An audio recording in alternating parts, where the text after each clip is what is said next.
We are live. Hello today. Hello everyone, and welcome back in today's live.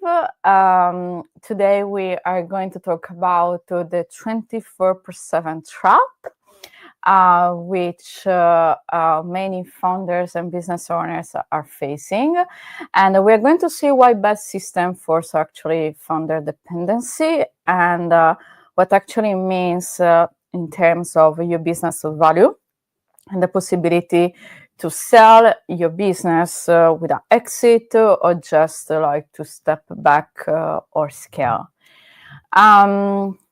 Let's put our slide. Here we are. Okay, so today we are talking about the 24/7 trap. And I want to start with something personal here. And I ended up twice in the hospital twice.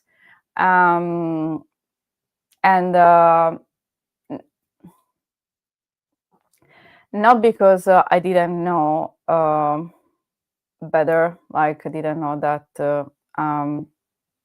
how to deal with that, but because the bad system forced me to act in that way anyway. So I'll try to repeat. I ended up in the hospital twice. Just I knew that the system, I mean, the way of working was wrong, and there was too much dependency.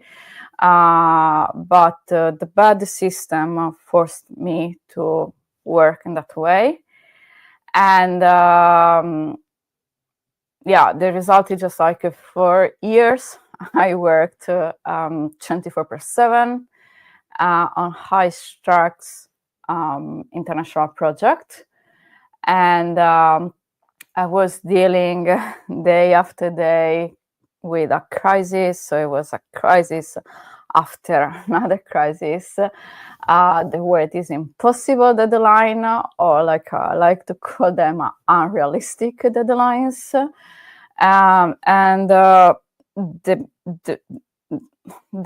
the worst point was just everything was always firefighting, and there was no progression at all. And this is what many people don't understand. I knew that this was unsustainable. I wasn't naive. I wasn't ignorant.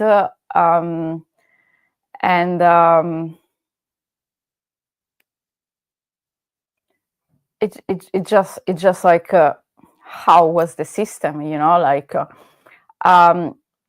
I always gave unwanted advices about how to fix the systems, how to make everything more smooth, how to make the client happy, my team satisfied. I was always fighting with my top levels, director, bosses, so whatever is the word, for a better planning, for having realistic timelines, for having a proper staffing, and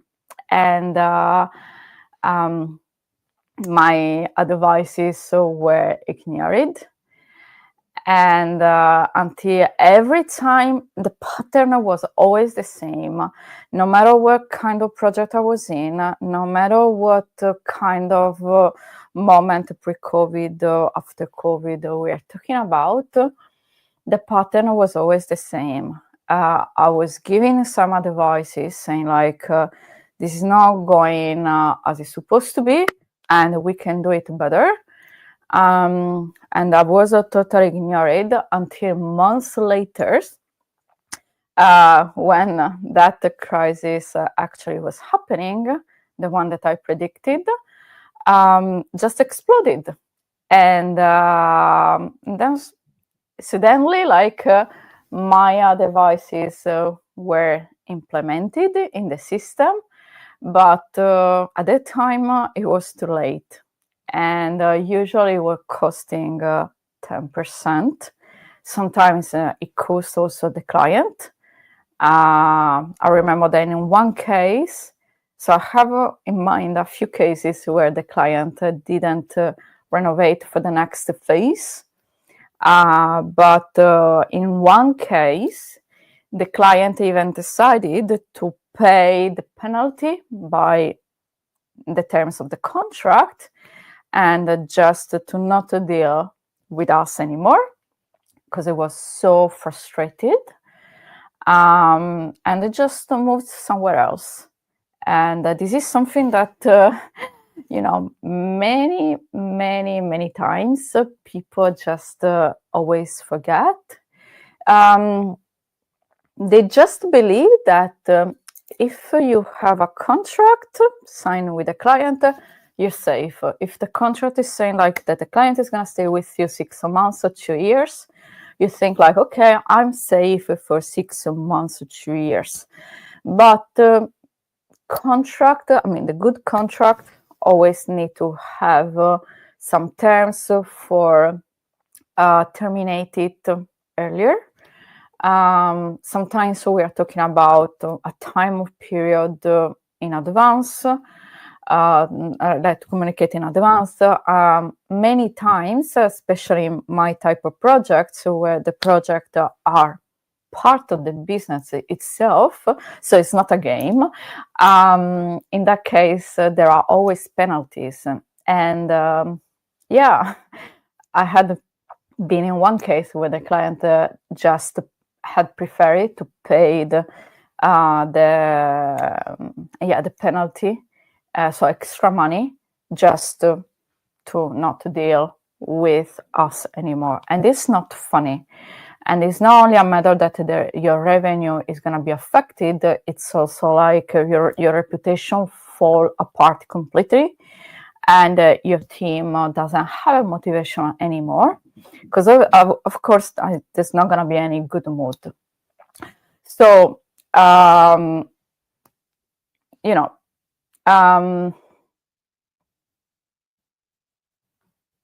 by then I was in the hospital and I was just trying to recover because my body had just said something like no more. After the first time, I had also tried to come back in the process, but the year after, I was already going to the ER, and so I was like, okay, my body's talking on my behalf.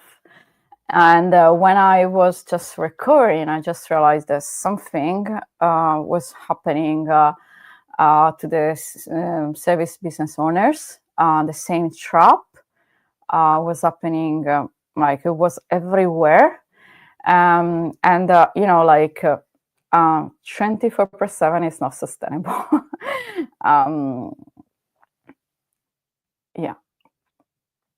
24/7 is not sustainable. It's not like you're stupid.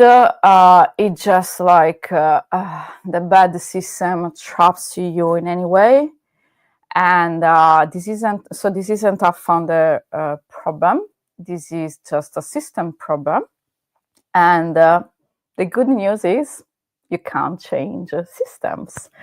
And we are here today for seeing how you can actually start changing your system and get rid of the 24/7 trap. Because if you are there, I do not want you to think that it is a personal failure. It's not. It's a system problem. And most importantly, it just makes your life miserable and your business unsellable. And let me tell you, it's also worse than be an employee. Because if you are an employee, you can always give a notice and move into another company looking for better conditions. But if you are the founders, and you can't, and you want to exit, and you can't exit because no one actually wants to do it, to buy your company, you are trapped. You have two choices in front of you. One is dissolving the company, and the other one, and if you don't want to, the other one is just keep on staying there. And if you want to sell, it means that somehow you have other plans in your life. So this is not funny, and we are here for helping you out in be the owner of your life, of your own destiny, and choose what you want to do with your business, when you want to take some choices and when not.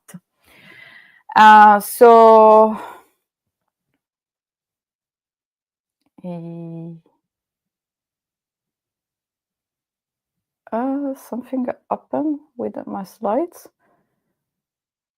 Fuck.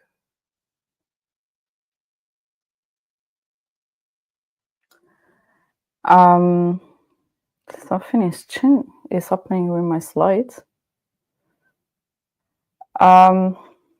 Okay, I don't know why I do not have the rest of the slide here with me. So sorry guys, so we are just going to keep on going just with me talking and no slides.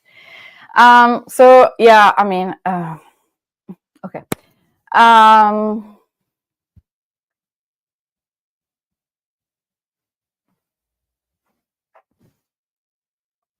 Let's have a look about what we have on agenda today.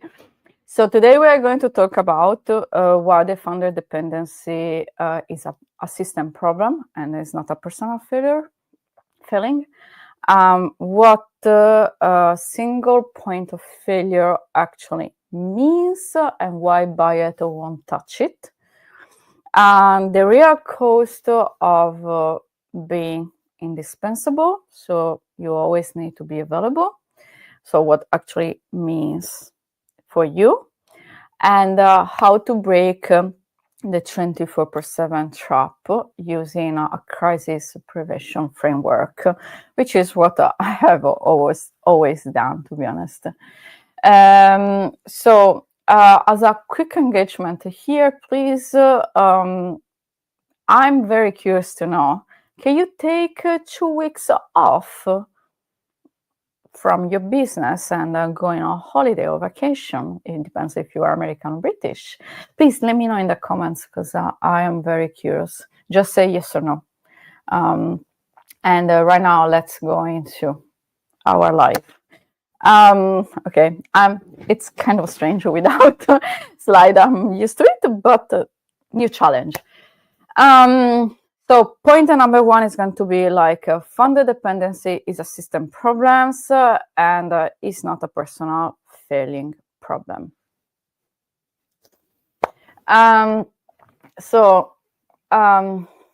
If you're working 24/7, if your business can run without you, it means that there is something out of control, and actually you do not know how to delegate. And what is out of control?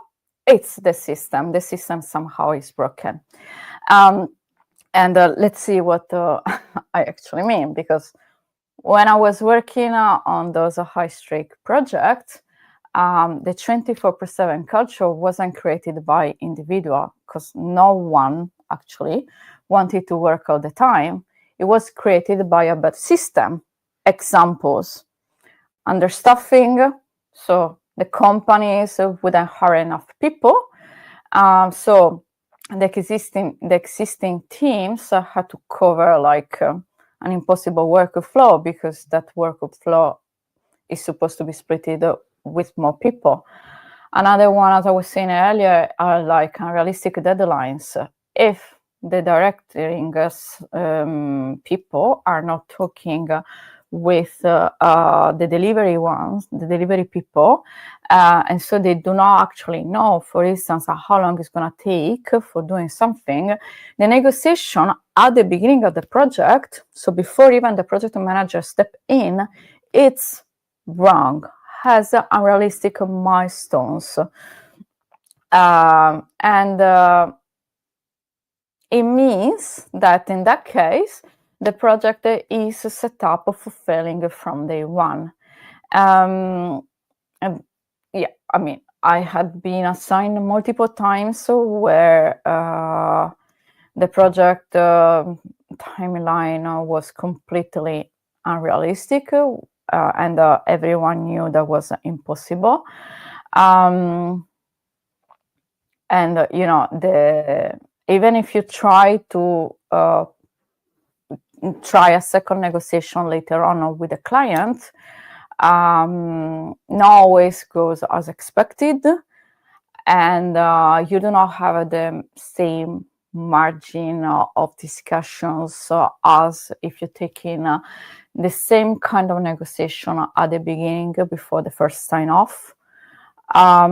So when you try to renegotiate later on, I mean, usually I'm very good in renegotiating, so I always made my client happy, but doesn't mean like I was able like to provide also the satisfaction, for instance, of my company.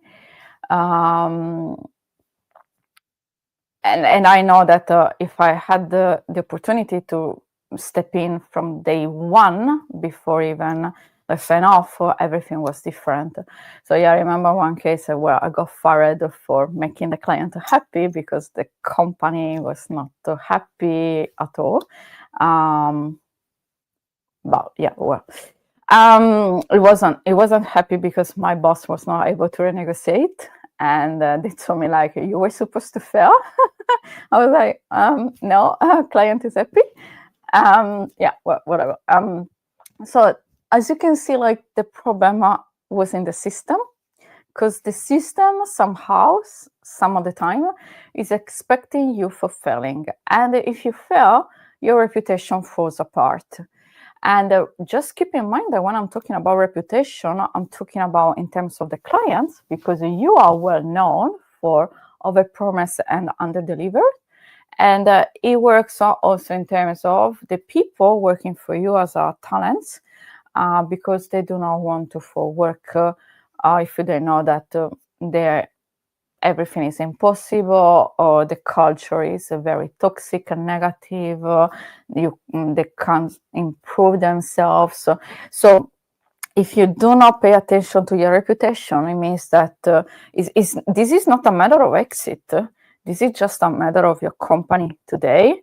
It means that you can't take on board new clients, or not the best ones, and you can't attract the talent people, and therefore like your competitors are going to hire the talent people, and the gap between you and your competitors is going to increase so much fast. So it's not something that you can't think about. Okay. Another thing that the system usually fails is in the crisis in the culture inside the company. So everything is reacting. There is no prevention anymore. There are only firefighting. You know, when things goes too well, people think like there is some kind of mistake somewhere, and so like they are so used to living in the chaos that actually when you can just live in a healthy way, people think like the devil is in the details and something is not going well. So this is a mindset that actually we need to change, guys. And then Yeah, another point, of course, is the knowledge which lives in only some people's head. Usually it's the founder and not in the system. And it means that if the knowledge it's all concentrated in one single mind, if that mind is not present because he's sick, because he got burnout, because he quit the job, your project is completely stuck. So if this is something that it's happening in your business as well, it means that you have a founder dependency and you are available 24/7. So usually the red flags are just try to repeat. You can't afford to hurry, and so you can't find the right people. The processes aren't documented and everything is in your head, as well. Like the 24/7 trap is shown as the client expects you personally to pick up the calls, the phone, why you just need to train your team to be accountable for that. Your team, of course, can make decisions without you because there is no framework. And I mean, we are just coming back to the client that has to call you. And there is always a firefighting and there is no crisis prevention. So if this is what is happening in your business as well, this is a system problem, it's not you. And this is affecting your business value, and the buyer do not like to see a dedicated founder and on the business because they see it as a risk. They see like your business is not an investment anymore. But it might be also a waste of money, time, energies, and resources. So if the risk is too high, it's not a matter of you're going to receive a discount, you're not going to receive any offers. So from this, we are going to move into the single point of failure, which is actually what the buyers are always looking for. And, when I was dealing in complex operations, there is this principle that is called exactly a single point of failure. And it means that if one thing breaks, the entire system just collapses completely. And, on those international projects I worked on, the single point of failure was something just unacceptable, because if the project depends only on one person, one specialist, one relationship, or the knowledge of an expert, this is flagged by the buyers as a critical risk, because what actually is going to happen in the moment that the person is not present and leaves, gets sick, burn out, nothing can move forward. And if nothing can move forward, there's not going to be any revenue at the end of the day as well. So you can't have your project falls apart, and because your business works as well as a project, because it has a start and it has an end, no matter how you want to see it, the business is a project. Your business works exactly in the same way. So when buyers do operational due diligence, and trust me, they always do it, they are looking for the single point of failure. And when they find them, they ask for discount, or in the worst scenario, they just leave. So the flags here are, the first red flag they are looking for is if the processes are undocumented. So there is no documentation for processes. If the critical knowledge only exists in your head, the business, it means that the business dies when you leave, and the buyers can't buy your head. They can't just buy Stefania's brain, because my brain is inside my skull, right? So they need systems. Another red flag that they are always looking for, of course, is the portability of the clients. So is the client relationship directed to the founders, or might be transferred to the new buyers as well? Because if I am buying a business and there is no new client and I just need to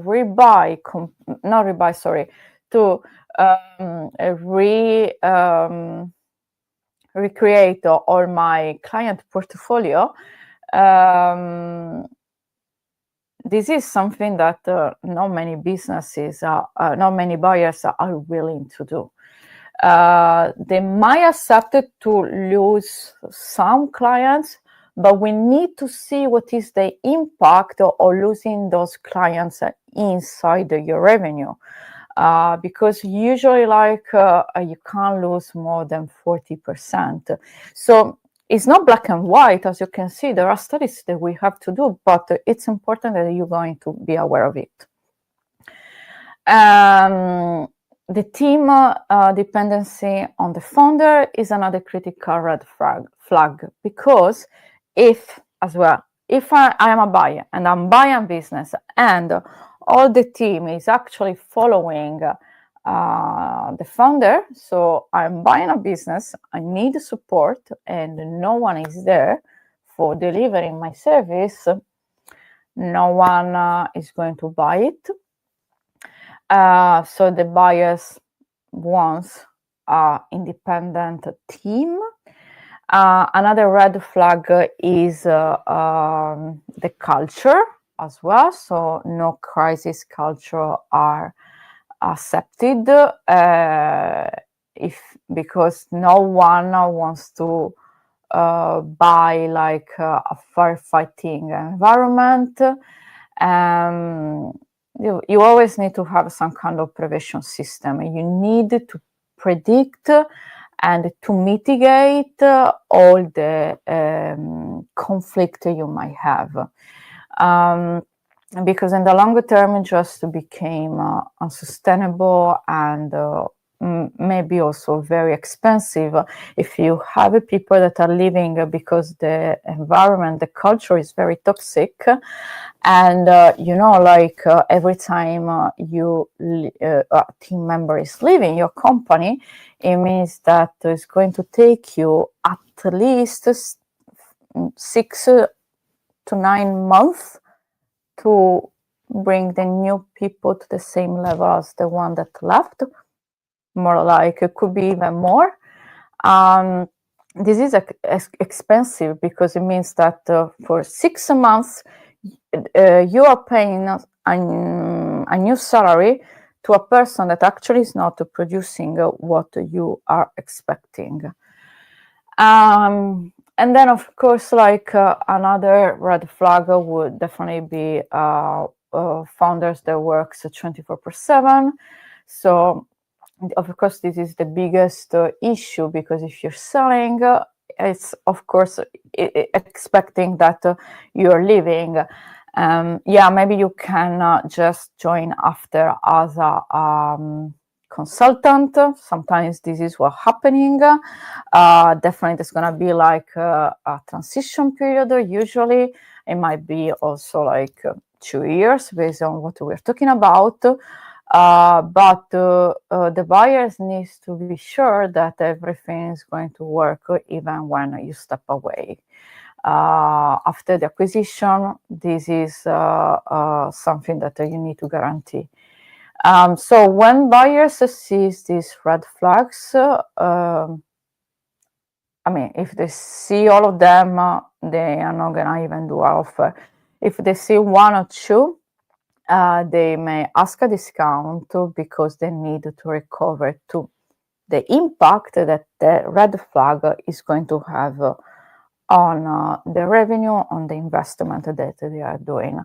And usually it means that they're going to ask a heavily discount because they want to buy an asset. They do not want to buy a risk, of course. So yeah, I mean, being indispensable doesn't make you value, and it makes you unsellable, and it makes also that you can't scale. And this is what we want to avoid. Sorry. So let's see also what actually does it mean, the 24/7 trap for you. So, sorry, I think I have an allergy to my nose today. So, if you have established a business that just depends on you, so it's founder dependent or business owner dependent, is a system problem. And for you, what does it actually mean? It means that you have as a cost to your health, because as I told you earlier, my own personal experience, I ended up in the hospital twice.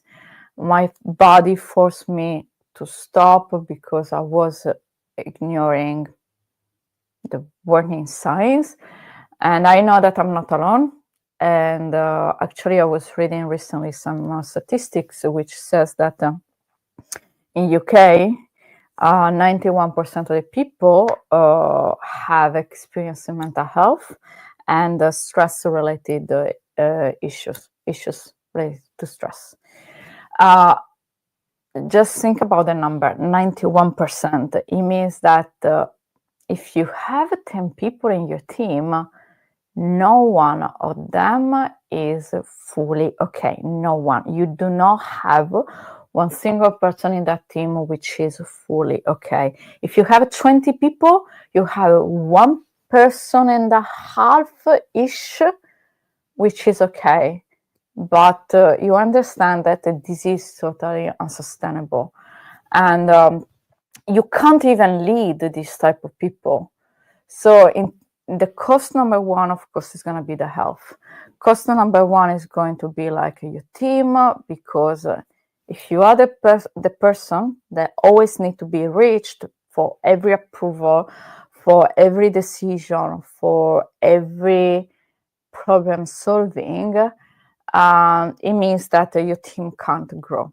And if they can't make a decision, they can't develop leadership skills, technical skills, they can't develop the kind of curiosity that is going to make them great. And we want to work with great people, of course.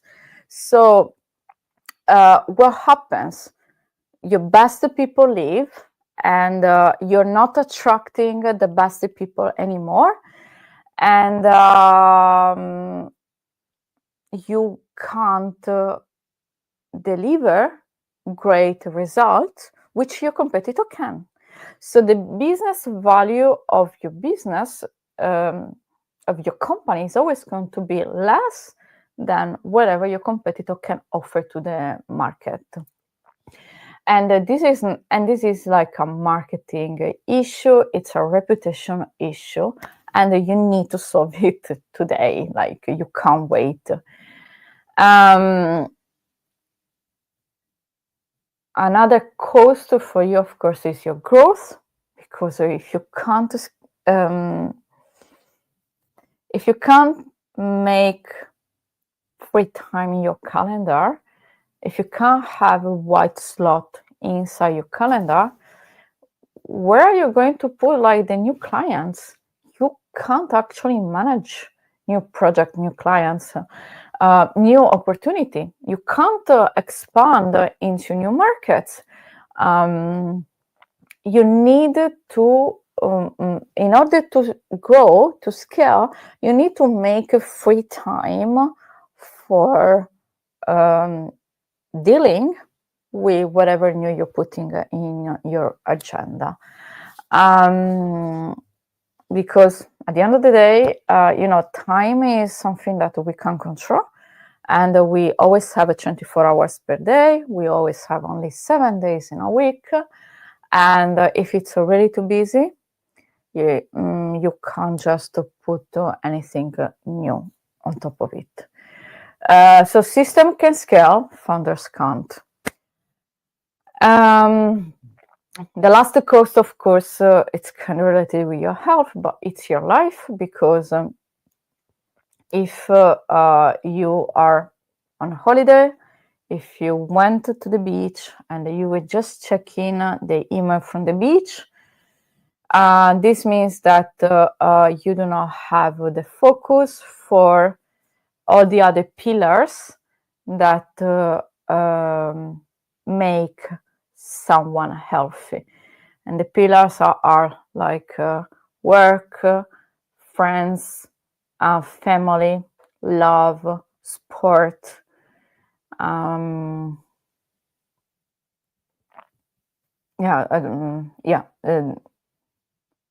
hobbies.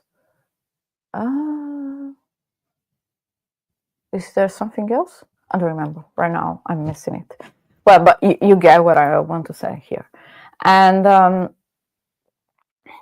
so this is as you can see, like something that really has an impact on your personal life, on the people that are close to you, and as well like on your business and the revenue of your business. So actually, can you please tell me who is winning here?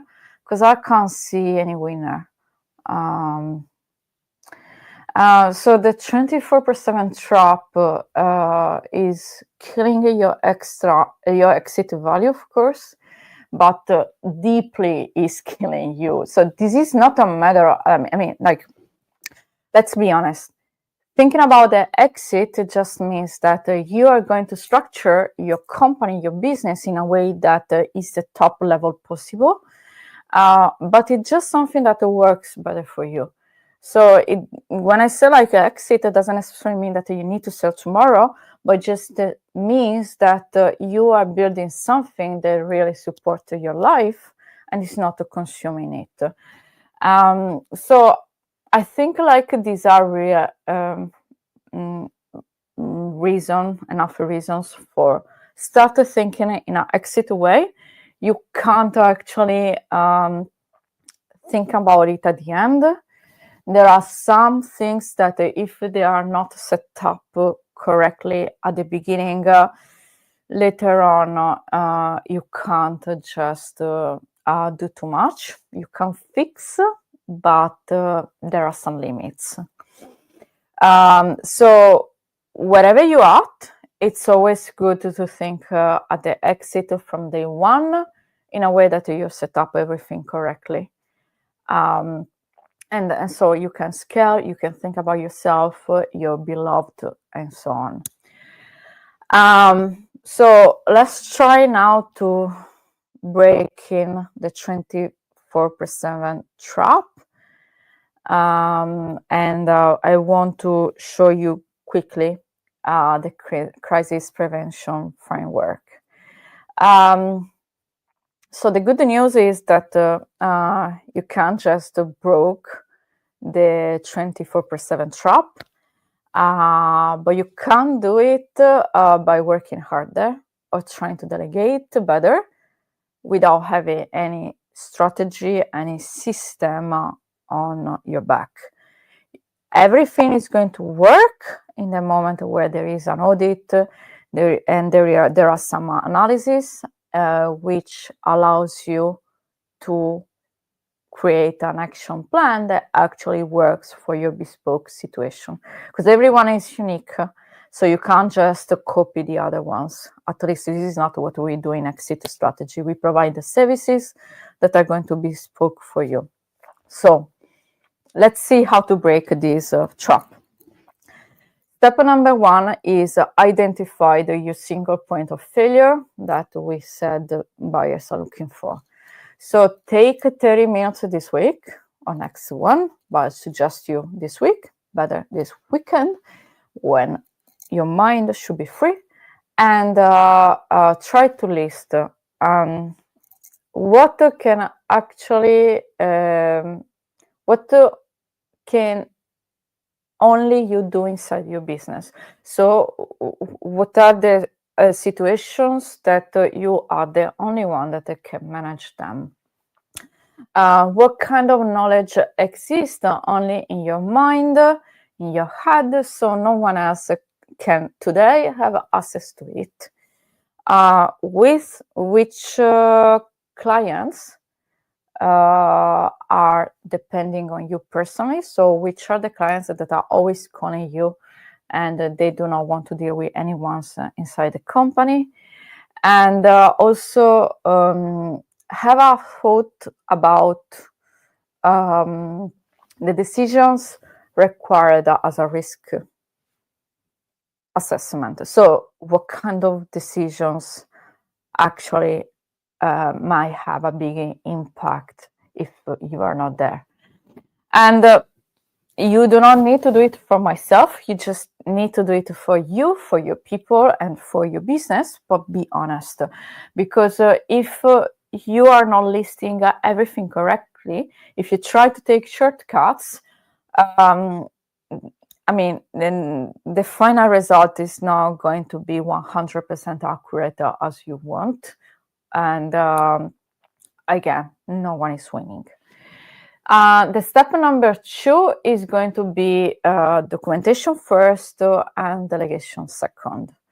There's going to be another live in the next week or so.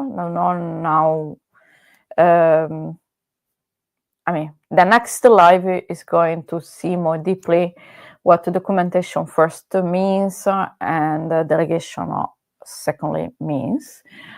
Because what happened is just like many founders try to delegate before writing down any documentation, and then they fail and they are surprised. And but failing here, it's very normal.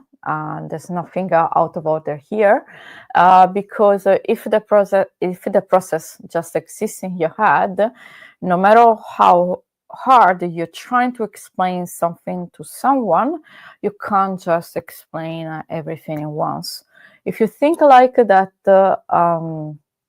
it took you, I don't know, sometimes people tells me, oh, you know, I have a 20 years of experience or like 30 years experience.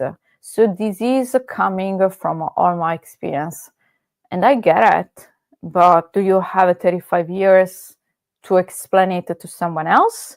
No, probably you're just gonna call that person and have a catch up of half an hour, maybe 1 hour is already too long for your agenda, and you're trying to concentrate all that information of 30 years in 30 minutes. You understand that definitely something is gonna be skipped.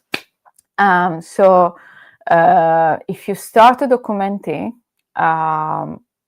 you update, you review and you update while everything is going on. So in the future, those documents,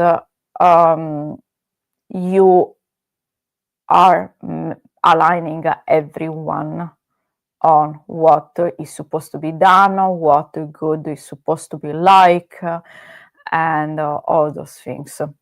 So documented first, like how you handle the client onboarding, how you make the project decisions, what your quality standards are, or what kind of quality standards, if you're following some ISO or some codes, you need to be compliant to.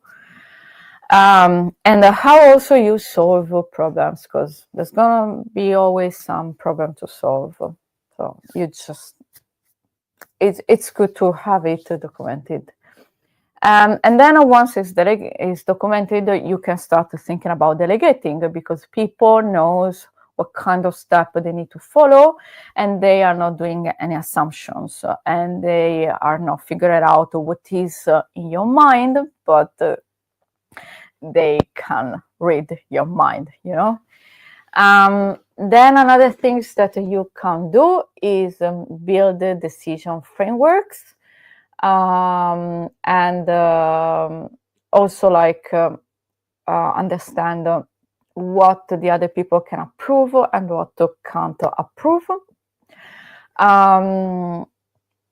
So your team is asking for approvals because they do not know exactly what they are supposed to do, because there is no frameworks for decision making.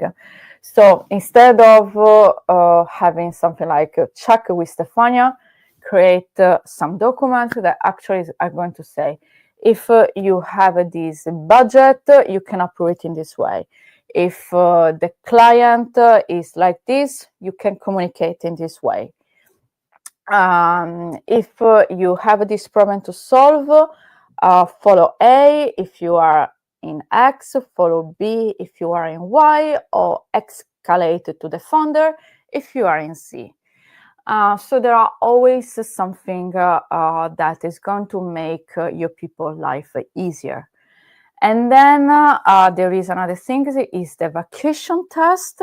So try to go on holiday first, like a long weekend, then 1 week time, then 2 weeks time, and test every time in these documents and see if they works, or if when you come back, actually your absence has a negative impact, had a negative impact on the business.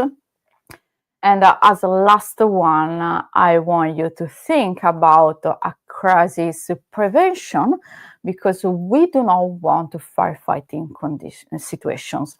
Might be, don't get me wrong, but can't be every day.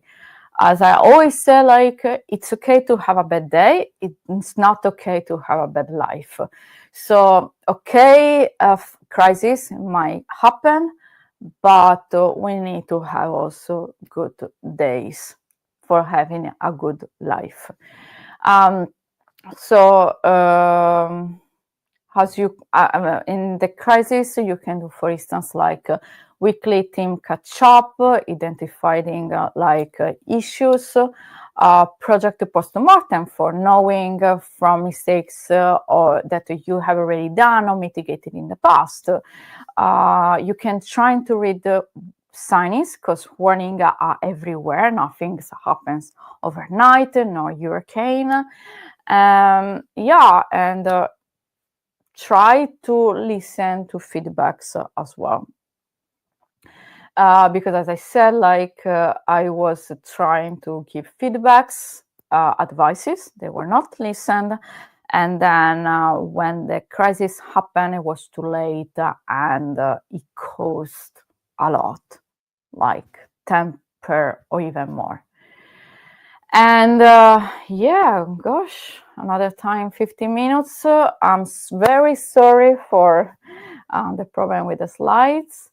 I hope in any case that this slide was understandable, but no worries, because I'm gonna do another one because this is the why it's happening, the 24% trap. And then I want to do like another live with the how you can actually break the 24% trap. So don't worry, it's going to happen. And we can see all this information more in details. Just remember that if you are in the 24% trap, it's fine. Like you can break it. I did it, my client do, and you can do it as well. If many people told me like I do not have the time for doing for writing down all the documents for the processes, that's fine. We are here for that, for doing it on your behalf. Of course, you're gonna be part of the, you're gonna be involved in write them down, but there is always a solution. Just book a discovery call, and we are going to see how we might help you. And I